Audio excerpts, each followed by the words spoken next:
ముగియడంతో ఈవీఎంలను strong రూమ్లకు తరలించారు. ఏలూరులో ఏర్పాటు చేసిన స్ట్రాంగ్ రూమ్ల వద్ద 3 అంచెల భద్రత ఏర్పాటు చేశారు. పోలవరం ఏజెన్సీలో మారుమూల గిరిజన తండాల్లో కూడా అత్యధికంగా పోలింగ్ నమోదైందంటున్న ఐటీడీఏ పీఓ సూర్యతేజతో మా ప్రతినిధి ఫేస్ టు ఫేస్. ఈ నెల 13వ తేదీకి జరిగిన సార్వత్రిక ఎన్నికలు ఏలూరు జిల్లా వ్యాప్తంగా కూడా ప్రశాంతంగా ముగిసాయని అనుకోవచ్చు. నిన్న ఉదయం నుంచి మొదలైన పోలింగ్ ప్రక్రియ సజావుగా సాగింది. అక్కడక్కడ ఈవీఎంలు మొరాయించడంతో అయితే పలు ప్రాంతాల్లో అయితే ఆ ఓటింగ్ ప్రక్రియ అయితే కొంచెం లేట్ అయింది. ఇటు పోలవరం ప్రాంతంలో అయితే అర్ధరాత్రి వరకు కూడా ఎన్నికల్లో జరిగిన పరిస్థితి అయితే కనిపిస్తుంది. ఇదే విషయాన్ని మాట్లాడేందుకు ఐటీడీఏపీ సూర్యతేజ మనతో ఉన్నారు. సార్ చెప్పండి, నిన్న పోలవరం ప్రాంతంలో అర్ధరాత్రి వరకు కూడా ఓటింగ్ జరిగింది. దానికి ప్రధాన కారణాలు ఏంటంటారు? మనకి పోలవరం శాసనసభ నియోజకవర్గంలో చాలా 284 పోలింగ్ స్టేషన్స్ ఉన్నాయి. చాలా పోలింగ్ స్టేషన్స్లో కూడా 6 తర్వాత లేని చోట అన్నీ క్లోజ్ చేయడం జరిగింది. 6 తర్వాత ఉన్న చోట అందరికీ కూడా టోకెన్స్ ఇవ్వడం జరిగింది. టోకెన్స్ ఇచ్చిన కొన్ని పోలింగ్ స్టేషన్స్ అన్నీ కూడా అక్కడ పోలింగ్ నిర్వహించడం జరిగింది.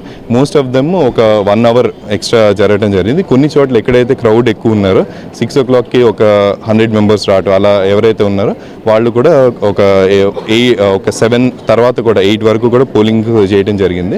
దాని తర్వాత పోలింగ్ పార్టీస్ అన్నీ కూడా పోల్ క్లోజ్ చేసుకొని మిగతా బయలుదేరి అందరూ కూడా ఏలూరు రావడం జరిగింది. మనకి నిన్న నమోదైన పోలింగ్ శాతం పోలవరం శాసనసభ నియోజకవర్గంలో 84.12% పోలింగ్ నమోదైంది. సో 84% పోలింగ్ కూడా మనకి పోలవరం శాసనసభ నియోజకవర్గంలో నమోదవడం జరిగింది. అన్ని పోలింగ్ ఈవీఎంస్ కానీ అన్నీ కూడా మనకి స్ట్రాంగ్ రూమ్కి ఇక్కడే చేరడం జరిగింది. అంటే పోలవరం నియోజకవర్గం అంటే అటవీ ప్రాంతం, అంటే 8-9 ఆ సమయంలో అయితే ఇటు పోలింగ్ పూర్తి అవుతే ఈవీఎంలు అక్కడి నుంచి ఇక్కడ తరలించడానికి కానీ అట్లా సెక్యూరిటీ పరంగా కూడా అనేక ఇబ్బందులు వస్తాయి. అట్లా ఏ విధంగా అధిగమించారన్నారు?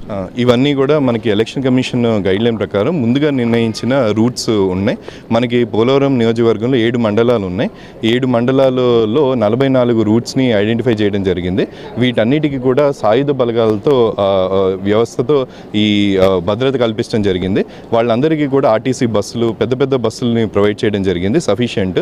మనకి 90 పైగా బస్సుల్లో ఈ పోలింగ్ మెటీరియల్ అంతా కూడా తరలించడం జరిగింది. వీటన్నిటికీ కూడా రూట్ మొబైల్ కూడా ఉంటుంది. రూట్ మొబైల్లో పోలీసులు ఉంటారు, 4-5 పోలీసులు వాళ్ళతో ఉంటారు. కేంద్ర బలగాలు కూడా వాళ్ళకి సపోర్ట్గా ఉంటాయి. కేంద్ర బలగాలతో కూడా భద్రత కల్పించడం జరిగింది. సో పోలింగ్ పార్టీస్ ఎక్కడ కూడా ఎలాంటి ఇబ్బంది లేదు. వాళ్ళు పోలింగ్ క్లోజ్ చేసుకున్న తర్వాత అన్ని చోట్ల నుంచి బయలుదేరి సేఫ్గా అందరూ రీచ్ అయ్యారు. హ్యాపీగా అందరూ రీచ్ అయ్యారు. అంటే కోయిలగూడెం మండలంలో ఒక గ్రామం ప్రజలు అయితే పూర్తిగా ఎన్నికలు బహిష్కరించారు. తమ గ్రామాన్ని ఐటీడీఏ పరిధిలోకి తీసుకురావాలంటూ కూడా అంటే ఈసారి డిమాండ్ చేశారు. గత ఎన్నికల్లో కూడా వాళ్ళు డిమాండ్ చేశామని చెప్తున్నారు. అంటే గ్రామ ప్రజలు అంటే మీరు ఏం చేశారు? ఒక గ్రామంలో ప్రతి ఎలక్షన్లో కూడా 2014-19 అలా ఎలక్షన్లో కూడా ఆ గ్రామాన్ని ఐటీడీఏ నాన్ ఏజెన్సీ ఏరియాలో ఉంది. ఏజెన్సీ ఏరియాలో కలపాలని ఒక డిమాండ్తో పోలింగ్ ఒక 3 తర్వాత పోలింగ్ అయితే ఇట్లాంటివి గమనించాం. ముందే ఇది కొన్ని రోజుల ముందు కూడా తహసీల్దార్ అందరూ ఎస్హెచ్ఓ కూడా మాట్లాడటం జరిగింది. నిన్న వాళ్ళు మధ్యాహ్నానికి కూడా పోలింగ్ స్టార్ట్ చేసి వేశారు. ఎలాంటి ఇబ్బంది లేదు. అది ఎలక్షన్కి సంబంధించింది కాదు కాబట్టి వాళ్ళ డిమాండ్స్ ఏమైనా ఉన్నా తర్వాత ఇచ్చేయాలి. అది ఎలక్షన్ కమిషన్ పరిధిలో లేదని చెప్పడం జరిగింది. అంటే ఎన్నికలు ముగిసాయి, అంటే ఈవీఎంలన్నీ ఏలూరులోనే సిఆర్ రెడ్డి కాలేజీలో స్ట్రాంగ్ రూమ్ చేరుకున్నా, అంటే అసలు ఎటువంటి బందోబస్తు నడమా ఇట్లా స్ట్రాంగ్ రూమ్లు ఇట్లా నిల్వ చేశారంట? పోలైన ఈవీఎంస్ అన్నీ కూడా ఇక్కడ సిఆర్ఆర్ కాలేజ్ ఏలూరులో భద్రపరచడం జరిగింది. ఇక్కడ కాలేజ్ దగ్గర 3 అంచెల భద్రత కల్పించడం జరిగింది. లోపల ఇన్నర్ సర్కిల్ ఏదైతే ఉందో అక్కడ కేంద్ర బలగాలతో సాయుధ బలగాలతో భద్రత కల్పించడం జరుగుతుంది. అలానే మధ్యలో దాంతో పోలీసు విత్ వెపన్స్ ఉంటారు. అవుటర్ సర్కిల్లో పోలీసు ఉంటారు. ఇవన్నీ వ్యవస్థ అంతా కూడా సీసీటీవీ కెమెరా పర్యవేక్షణలో ఉంటుంది. 24 గంటలు కూడా సీసీటీవీ కెమెరా ఉంటుంది. యాక్సెస్ చాలా రెస్ట్రిక్టెడ్ యాక్సెస్ ఉంటుంది.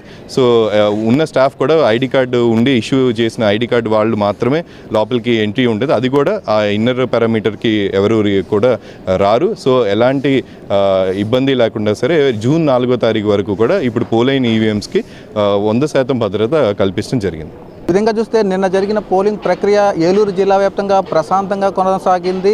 చిన్న సంఘటనల మినహా ఏలూరు జిల్లా వ్యాప్తంగా కూడా ప్రశాంతంగా ఓటింగ్ జరిగిందని చెప్పుకోవచ్చు. అంటే ఈ పలు ప్రాంతాల్లో అంటే ఈవీఎంలు మొరాయించడంతో అది ముఖ్యంగా అటు పోలవరం ప్రాంతంలో ఏజెన్సీ ప్రాంతం ఏదవుతుందో అక్కడ అర్ధరాత్రి వరకు కూడా పోలింగ్ ప్రక్రియ కొనసాగింది. దీంతో అంటే భారీ సెక్యూరిటీ మధ్యన కూడా ఇటు ఈవీఎం విషయాన్ని ఇటు ఏలూరులోని సిఆర్ రెడ్డి ఇంజనీరింగ్ కాలేజీకి తరలించడం జరిగిందని ఐటీడీఏ పీఓ సూర్యతేజ అయితే తెలపడం జరిగింది. ఏదేమైనప్పటికీ జూన్ 4వ తేదీన జరిగే ఈ కౌంటింగ్ ప్రక్రియకు అయితే సిఆర్ రెడ్డి కాలేజీలో అయితే ఏర్పాట్లు చేస్తున్నారు. ఇక్కడున్న తాజా పరిస్థితి. కెమెరామెన్ రామకృష్ణతో దుర్గాప్రసాద్, 99 టీవీ, ఏలూరు.